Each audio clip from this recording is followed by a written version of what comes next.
다 같이 오늘 본문 골로새서 1장 28절에서 29절을 보시겠습니다. 제가 읽겠습니다. 우리가 그를 전파하여 각 사람을 권하고 모든 지혜로 각 사람을 가르침은 각 사람을 그리스도 안에서 완전한 자로 세우려 함이니, 이를 위하여 나도 내 속에서 능력으로 역사하시는 이의 역사를 따라 힘을 다하여 수고하노라. 제목이 좀 진부하죠? 어떻게 주님을 섬기하는가? 그렇지만 굉장히 중요한 질문입니다. 그죠? 그래서 오늘 본문을 통해서 이 제목의 해답을 찾으면 좋겠어요.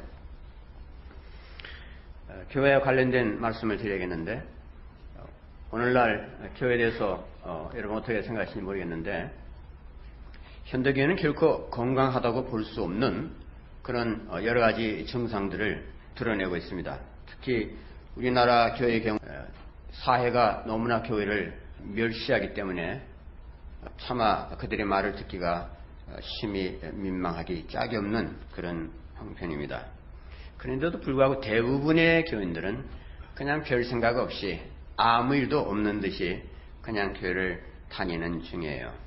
그렇지만 이제는 우리가 우리 자신들의 교회에 대해서 진정한 회개를 하고 반성을 해야 할 때가 되고도 남았다고 봅니다.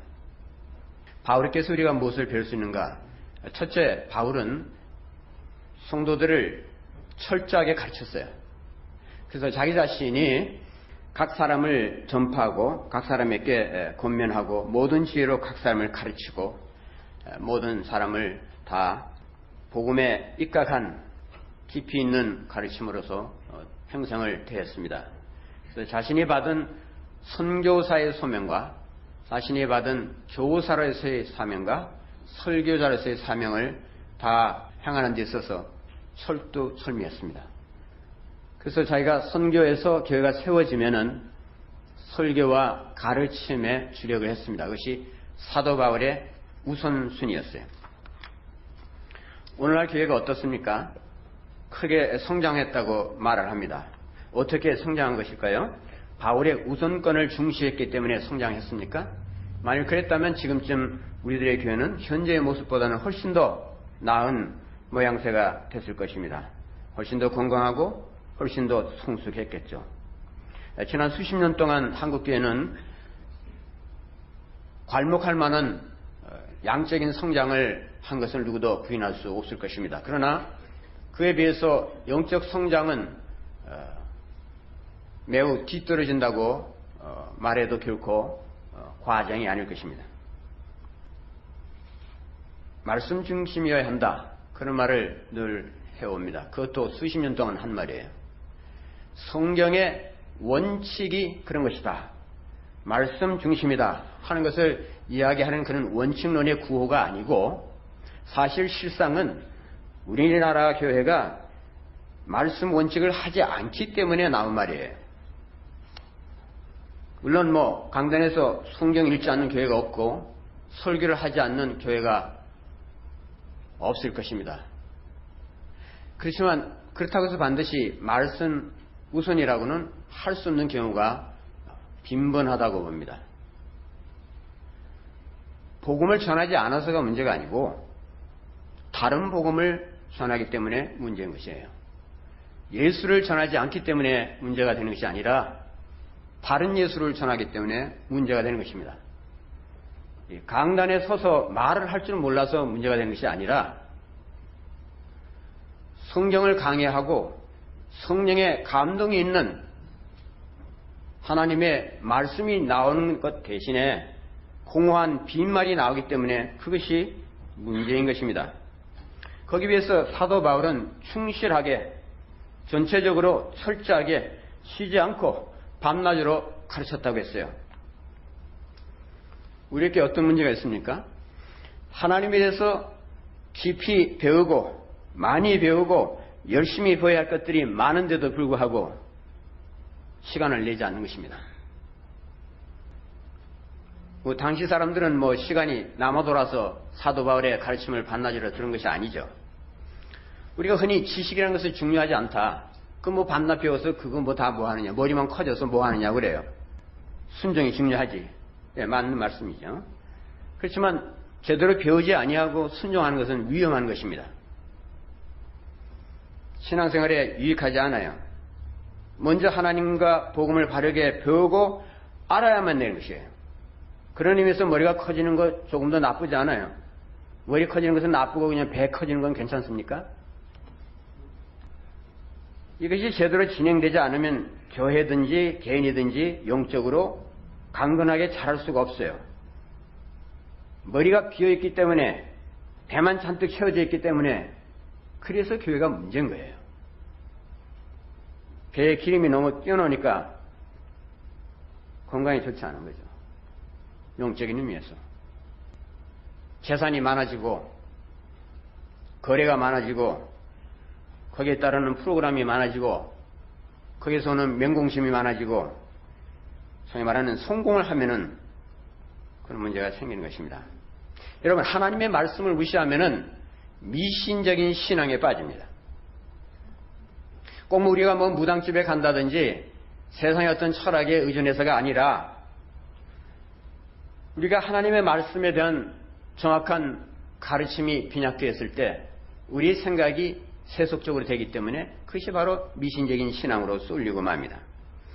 골로새 교인들은 이미 예수를 믿는 사람들이었습니다. 사도 바울의 가르침을 또 받았고 또 다른 사람이 세워서 이 교회에 대해서 상당히 사실 좋은 것을 많이 말할 수 있어요. 그럼에도 불구하고 사도 바울은 그들에게 거짓 교사들과 사이비 종교가 와서 유혹을 하니까 미신적인 신앙에 빠질 가능성이 있다. 그러므로 더 복음을 깊이 들어야 한다. 그래서 와서 이런 가르쳤고 이런 편지를 쓴 거죠.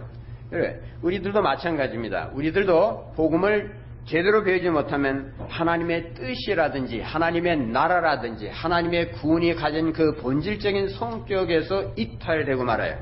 그렇게 되면 복음에 합당한 삶이 무엇인가, 어떻게 크리스천 라이프를 살아야 하는 데 대한 아이디어가 없어집니다. 기껏해야 그냥 교회 나오는 거, 주일에 그냥 한 번 정도, 그것도 뭐 교회가 감사하다고 생각해야지. 이 바쁜 시간에 내가 뭐 교회에 이게 주일에 한 번 나오는 게 이게 쉬운 일이 아닌데 큰 희생이에요.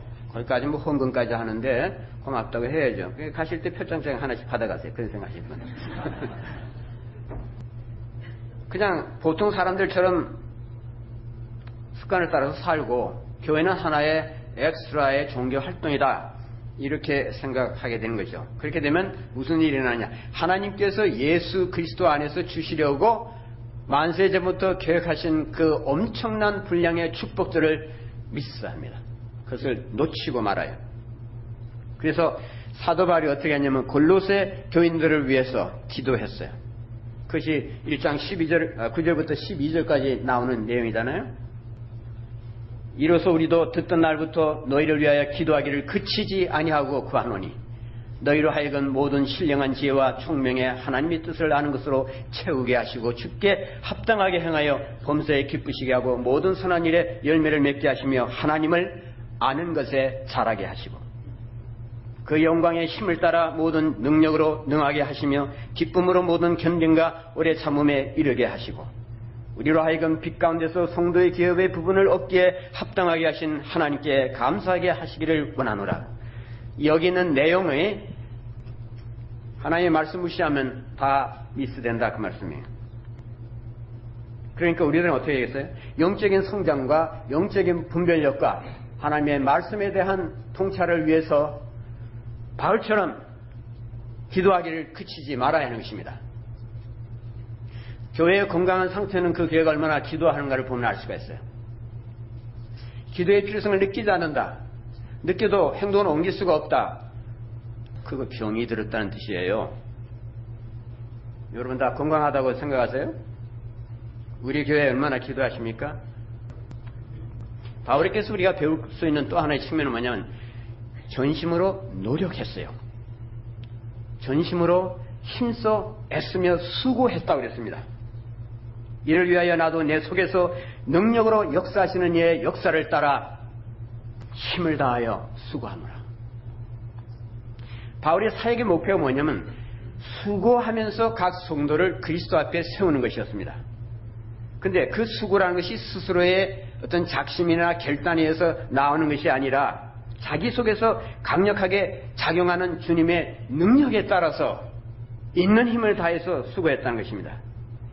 하나님을 섬기는 모든 일에서 성령의 능력으로 분출되는 에너지가 있어야 돼요. 우리는 사실 그 에너지로 삽니다. 사도 바울은 위대한 대사도였으며 대신학자였고 대선교사였고 대목사였지만 그러나 날마다 그와 같은 영적 생명을 위해서 그 에너지를 위해서 수고했습니다. 거기에 의지하면서 살았어요. 그렇다면 우리도 동일한 자세로 살아야 한다는 것입니다. 우리라고 따로 살 이유가 없고 따로 살아서도 안 됩니다. 왜? 바울의 모범을 닮아야 되니까. 그것이 하나님의 뜻이니까. 그렇게 살아야 크리스천 라이프가 되는 것이니까요. 하나님이 정하신 길이에요. 우리가 매일 여러 종류의 시련을 당하고 걱정과 근심이 많고 내일의 장래에 대해서 불확실한 것이 많고 뭐 여러 가지 악이 넘치는 세상에서 마귀가 들끓고 있고 그들의 유혹과 방해가 많지 않습니까? 그래서 우리가 쉽게 피곤할 수 있고 쉽게 지칠 수가 있어요. 어떻게 극복할 수 있습니까? 뭐 마귀야 나가라 그러면 됩니까? 한 번 해서 안 되면 더 큰 소리로 지르면 되나요? 마귀가 뭐 기먹입니까? 소리만 지르면 죽기가 되는 걸로 생각해요. 뭐 마귀 보고 그러잖아. 나 자신 있게 오히려 소리 질러야죠. 나를 나무라야죠. 근데 우리가 생각하는 것은 하나님의 성령으로 사는 것을 종종 잊기 때문에 우리가 무엇을 어떻게 해야 이것을 극복할 수 있는가? 하나님의 말씀에 나오는 부분을 잘 기억해야 됩니다. 여러분, 우리가 언젠가는 그리스도의 심판대 앞에 서야 될 때가 옵니다. 그 사실을 우리가 엄숙하게 생각한다면 우리의 자세가 달라질 것입니다. 우리의 영적 자세가 달라질 것이에요. 우리의 신앙생활이 달라질 것입니다. 매일 사는 나의 자세에 변화가 올 것입니다. 주님께서 반드시 우리의 삶에 대해서 셈을 하신다고 그랬습니다. 지옥에 보내기 위해서 그리스도의 심판대 앞에 오라고 하시는 것이 아니라 우리의 삶을 평가하시기 위해서. 그래서 상을 주기를 원하세요. 칭찬하기를 원하시고 인정하기를 원하시고 모든 것을 갚아주기를 원하시고 그리스도 안에서 수고한 모든 눈물을 닦아주기를 원하시고 우리의 손발에 박힌 못을 다 뽑아주기를 원하시고 우리 마음에 있는 모든 한을 풀어주기 위해서 우리를 심판대 앞에서 기다리신다고 했어요. 그렇지만 그 뜻을 알지 못하고 하나님의 성령의 능력에 의존하지 아니하고 그냥 사는 분들은 반성해야 돼요. 왜냐하면 그리스도의 심판대 앞에 우리가 설 때 지옥에 가는 평가는 받지 않을지라도 주 예수를 믿는 자는 그 순간에 하나님 나라에 이미 들어가고 하나님의 자녀가 됐습니다. 그러나 하나님의 뜻을 어기면서 하나님이 주시는 능력이 뭔지도 모르고 그 안에서 수고하는 것이 어떤 것인지 알지 못하고 사는 분들은 부끄러워한다고 했어요. 그 앞에 주님 앞에서 이렇게 움츠러들 것이라고 했습니다. 우리 속에서 능력으로 역사하는 하나님의 힘에 의존하는 그 능력이 어떤 능력입니까? 세상에서 구할 수 없는 능력. 예수 그리스도가 다시 살아나신 그 부활의 능력입니다. 초인간적인 하나님이 주시는 권능이에요. 바울은 이 부활 생명의 능력에 힘입어서 주를 섬겼다고 했으니까 우리들도 그 발자취를 따라서 부활 생명이 어떤 것인지를 알아야 되고 그 생명에 따라서 하나님의 성령의 능력으로 사는 것이 무엇인지를 알아야 된다. 그리고 체험을 해야 되고. 한 가지 질문이 있죠. 그렇다면은 하나님께서 주권적으로 이런 것을 다 주신다면은 그처럼 능력이 강력하게 우리 속에서 작용한다면 그쵸 우리가 수고할 필요가 무엇이 있습니까? 두 가지 측면에서 살펴볼 수 있겠어요. 우리들 속에서 하나님의 강력한 능력으로 그 하나님의 활력이 있다고 해서 우리들의 수고를 배제시키는 것은 아니에요. 오히려 우리의 수고를 가능하게 하는 것이 하나님의 우리 속에서 역사하시는 능력입니다. 바울이 그래서 빌립보 교회에서 말하기를 너희 안에서 행하시는 이는 하나님이시니 자기의 기쁘신 뜻을 위하여 너희에게 소원을 두고 행하게 하시나니 하나님께서 우리들의 마음에 주님을 기쁘게 해드리고 싶은 염원이 일어나게 하십니다. 그리고 그 실천을 옮기도록 우리를 도우셔요. 그러나 실제로 행하는 것은 우리가 해야 할 책임입니다. 그래서 바울은 내게 능력 주시는 자 안에서 내가 모든 일을 할 수 있다. 하나님이 모든 일을 하신다고 하지 않고, 하나님의 주권적인 능력은 인간의 활동을 밀어내지 아니고 이것을 고치시켜 줍니다. 하나님의 주권과 인간의 책임에 대한 균형이 없으면 아주 떨어지는 생각을 하기 쉬워요. 그래 게을러져 버려요. 하나님 다 알아서 하시고 하나님 다 책임지고 다 맡아주시는데 뭐 내가 뭐 할 게 뭐 있냐. 하나님이 일하실 때 괜히 방해하면 안 돼. 난 가만히 있어야지. 잘못된 가르침이에요. 내가 할 일에 대해서 하나님이 책임지지 않아요. 우리 보고 책임지라고 우리를 부르시고 우리를 주권적으로 섭리하시는 것이지, 우리 할 일 하나님 다 알아서 해버리려고 하시는 게 아니거든요. 크리스천 삶이란 것은 이와 같은 노력을 통해서 성장하는 거예요. 그래서 바울은 데살로니가 교회에 말하기를 너희가 마땅히 어떻게 행하며 하나님을 기쁘시게 할 수 있는지를 우리에게 배웠으니, 배워야 돼요. 배웠으니 곧 너희가 힘쓰는 바라. 그 다음에 하는 말이 더욱 많이 힘쓰라고 했어요. 이 말은 신약 교회의 거룩한 삶을 대변하는 매우 적절한 표현입니다. 이것이 바로 율법 생활과 다른 것입니다. 율법이라는 것은 1조, 2조, 3조가 있어서 그대로 행하면 돼요. 거기까지만 하면, 율법이 요구하는 것은 문자적인 한계에서 그칩니다.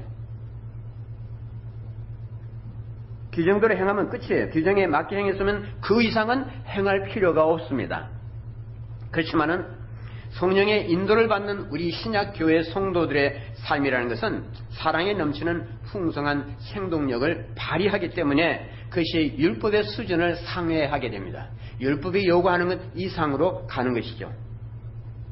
두 번째 우리가 배울 수 있는 것은 하나님의 능력이라는 것은 우리가 주님을 신뢰를 하고 힘쓸 때 방출되는 거예요. 그 능력이.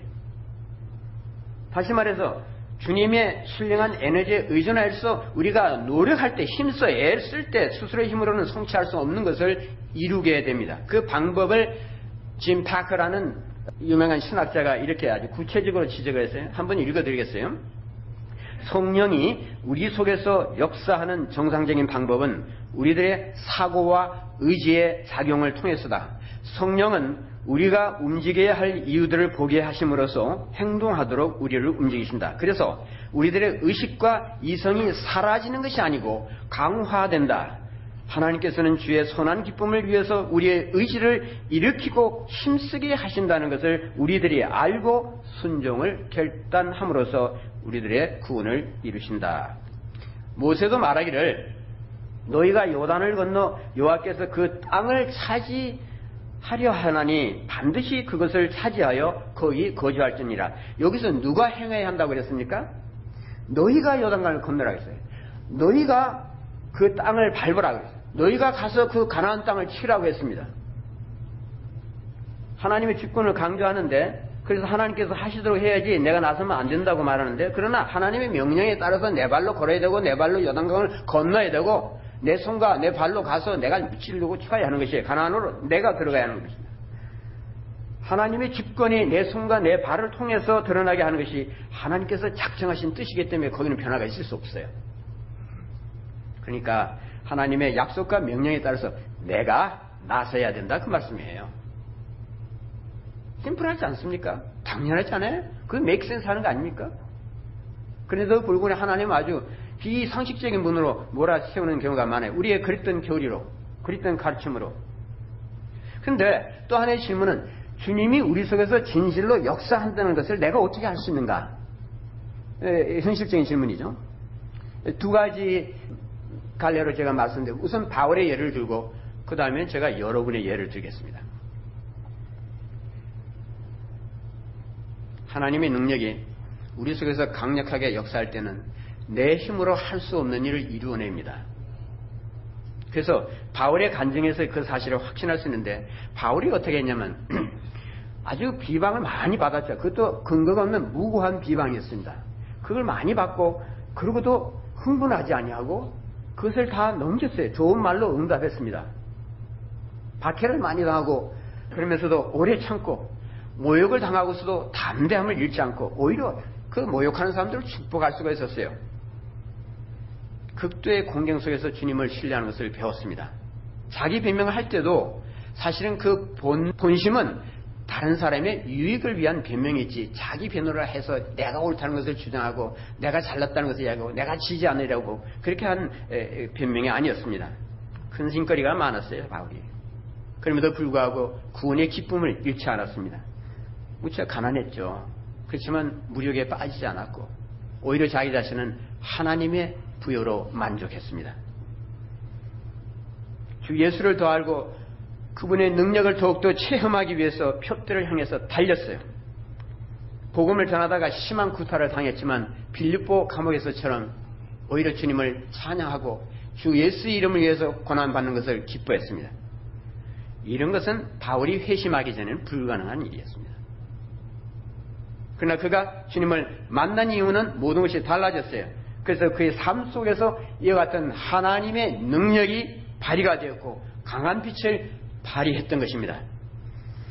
그래서 악을 선으로 대하고 육적인 충동을 십자가에 못 박고 오로지 인간의 지혜가 아닌 주 예수의 지혜로 복음의 말씀을 따라서 살려고 하는 그런 강력한 영적 에너지가 발생될 때는 내 속에서 성령께서 강력하게 역사하신다는 것을 알 수 있는 것입니다. 그것이 하나님께서 우리가 어떻게 살기를 원하시는 삶의 방식이에요. 바울 속에서 능력으로 활동하신 그 하나님은 우리에게도 동일한 능력으로, 동일한 권능으로, 동일한 섭리로서 역사하시는 분입니다. 그 하나님 돌아가시지 않았어요. 이제 여러분의 신뢰를 드리겠어요. 괜찮겠습니까? 염려하지 마세요. 오늘은 여러분에 대해서 좋은 말 할 테니까 내일 모레 떠나는데 섭섭한 말 할 필요 있겠어요? 제가 여기 와서 이번에 잠시 섬기는 동안에 저는 오히려 섬김을 받고 갑니다. 그래서 이 자리를 빌어서 저에게 그리스도의 사랑으로 하나님 나라의 참모습을 보여주신 여러분들께 깊이 감사합니다. 여름 가운데 가난한 분들이 계세요. 아주 가난하세요. 그럼에도 불구하고 풍성하게 줄 아는 분들을 만나봤습니다. 자신이 삶이 힘들고 지친 분들이 있습니다. 그럼에도 불구하고 다른 사람의 어려움을 동정할 줄 아는 너그러운 마음, 후한 마음, 넓은 마음을 가진 분들을 만났습니다. 자신이 정말 원하는 것은 무엇인가? 내가 진정으로 원하는 것은 날마다 주께로 가까이 나아가는 것입니다라고 눈물을 흘리면서 고백하는 사람도 만났어요. 새벽부터 교회에 나와가지고 다른 사람들을 위해서 중보기도 하는 분도 봤습니다. 그저 남이야 복은 말건 더운 날에 교회에 나와서 이런저런 일로 수고하는 분들도 봤어요. 교회 공동체 속에서 다 문제가 있기 마련인데 그러한 문제들을 안고 의인의 상한 심령을 체험하는 분들도 압니다. 심지어 자신의 죽음이 오늘일지 내일일지 알지 못하는 그런 병상에서 더구나 경제적인 능력이 전혀 없는데 주님의 일을 생각하고 문서 성교 헌금을 하신 분도 만나봤습니다. 제 마음을 가장 아프게 하는 헌금이었어요. 제가 집에 돌아와가지고 그 헌금을 주님 앞에 펼쳐놓고 제가 이렇게 말했어요. 주님, 저는요 이 돈이 없어도 하나님이 일을 하겠습니다. 그러니까 이거 좀 가져가십시오. 왜 내가 그처럼 극심한 고통 속에서 매 순간마다 숨을 몰아쉬면서 목숨을 지탱해야 하는 그 가엾은 형제의 두 랩돈을 받아야 한단 말입니까? 주님이 성령께서 제게 이렇게 말씀하셨다고 믿습니다. 그 돈은 내가 그 형제를 통해서 너에게 주는 것이다. 내가 그 돈의 의미를 생각할 때마다 내가 너에게 맡겨진 그 일을 위해서 새로운 각오를 하고 새로운 헌신이 불의를 듯하기 위해서 내가 한 일이다. 그래서 제가 주님 알겠습니다. 그렇게 하겠습니다. 감사합니다. 그리고 제가 일어섰습니다. 저는 이런 분들의 삶 속에서 주님의 음성을 들었고 이처럼 주님을 섬기는 분들의 삶 속에서 그리스도의 모습을 일견할 수 있었습니다. 그런 분들 속에서 초대교회 성도들이 어떻게 살았는지를 가늠할 수 있었고 하나님 나라의 참 사랑이라는 것이 무엇인지를 느낄 수가 있었습니다. 여러분, 우리가 모두 다 그렇게 살아야 하고 그렇게 살 수가 있습니다. 근데 여러분, 현재 여러분의 믿음 생활은 어떻습니까? 주님의 음성이 들리고 있어요? 주님의 영광스럽고 아름다운 그 모습이 비치고 있습니까? 내 삶에서 주님의 사랑과 주님의 헌신이 발현되고 있어요? 아니면 아무 음성도 들리지 않고 아무것도 보이지 않고 아무것도 드러나지 않는 그런 상태에 혹시 머물러 계신 건 아니에요? 바울이 갈라디아 교인들에게 이렇게 물었어요. 너희가 다름질을 잘 하더니 누가 너희를 막아 진리를 순종하지 않게 하더냐. 한때 갈라디아 교인들은 위에서 부른 부름의 상을 향해서 잘 달렸습니다. 여러분 어때요? 갈라디아 교인들처럼 한때는 잘 달린 적이 있었겠죠. 그러다가 지금은 넘어져 계세요? 실망을 너무 많이 해서 그냥 지쳐버렸어요? 이것도 저것도 아무런 일도 일어나지 않고 있습니까? 하나님의 음성이 안 들려요? 성령의 터치가 없습니까? 말씀의 은혜가 닫혔어요? 여러분 마음이 약해지셨습니까? 낙심하지 마세요. 왜냐하면 세상의 유혹을 받았든지 어땠든지 어떤 이유에서든지 간에 낙심할 필요가 없습니다. 우리 모두에게 실족의 체험이 있습니다. 하나님의 백성치고 넘어져 보지 않은 사람 없어요. 그러나 성경을 보면은 넘어졌지만 끝까지 완주한 사람들의 스토리로 채워져 있습니다. 왜 그런 스토리들이 있겠어요?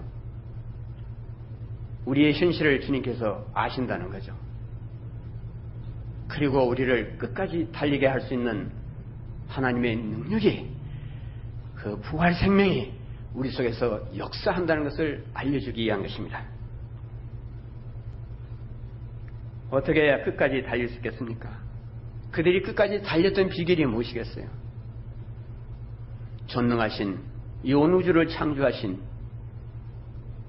만왕의 왕이시여 만군의 여호와이신 그 주 여호와의 손이 그들을 붙잡았기 때문이에요. 시편 37편에서 말하기를 그는 넘어지나 아주 엎드려지지 아니함은 여호와께서 그의 손으로 붙드심이라. 히브리서의 근문처럼 피곤한 손과 연약한 무릎을 일으켜 세우고 저는 다리로 하여금 어그러지지 아니하고 고침을 받게 하십시오.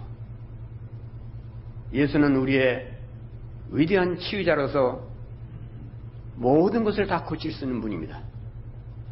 넘어진 자를 다시 일으킬 수 있는 능력의 손을 가지신 분이고 상한 심령을 위로할 수 있는 분이시고 모든 실패와 좌절과 죄악에도 불구하고 우리를 끝까지 데리고 가기로 작정하신 분입니다.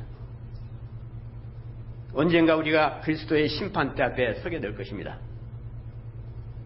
그때 나의 모습이 세상에 사는 동안, 바로 이곳에서 우리가 사는 동안 얼마나 예수 그리스도의 모습을 반영했는지에 따라서, 각자 자기의 삶의 모습에 따라서 자기의 상을 받거나 부끄러움을 당하게 될 것입니다.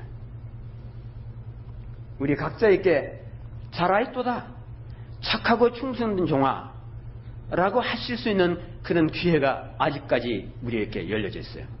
그 기회를 선용하십시오. 하나님을 위해서 행하는 모든 행위가, 모든 수고가, 모든 노력이 다 갚아질 것입니다. 교회나 나 자신 보고 낙심하지 마세요. 더욱 힘써 달리십시오. 넘어졌거든 주님의 이름을 부르고 다시 일어났어요. 그런 성도들을 향해서 하나님께서 바울의 입을 통해서 이렇게 격려하셨어요. 그러므로 내 사랑하는 형제들아, 견실하며 흔들리지 말고 항상 주의 일에 더욱 힘쓰는 자들이 되라. 이는 너희 수고가 주 안에서 헛되지 않은 줄을 알미라. 주 안에서 행하는 모든 행위가 결코 헛되지 않습니다. 주께서 우리 각자의 믿음의 경지를 보시고 결승점에서 우리를 기다리고 계세요. 우리에게 착하고 충성된 종이라는 말씀을 하기 위해서, 우리를 환영하기 위해서, 우리를 격려하기 위해서, 우리의 눈물을 닦기 위해서, 우리의 수고의 상처들을 치유하기 위해서 우리를 오늘도 기다리십니다. 이 세상에 사는 동안 우리를 돕기 위해서 양팔을 펼치고 계신 분입니다. 왜 그 주님께로 달려가지 않아야 할 이유가 어디 있겠어요? 주를 향해 달리는 자마다 하나님의 위로를 체험하고 우리 주 예수 그리스도의 부활 생명을 알게 됩니다. 주 예수를 향해서 끝까지 달리는 자들에게 성령의 능력이 부어지는 것을 체험하고 그리스도의 사랑이, 하나님의 비견할 수 없는, 측량할 수 없는 그 사랑이, 그 깊고 깊은 사랑이 우리 모든 인격체 속에, 내 자아 속에, 내 감정 속에, 내 의지 속에, 내 모두에게, 내 전체에게 부어지는 것을 체험하고 우리의 심령이 성령에 의해서 토치가 되고 뜨거워지는 것을 체험하게 될 것입니다.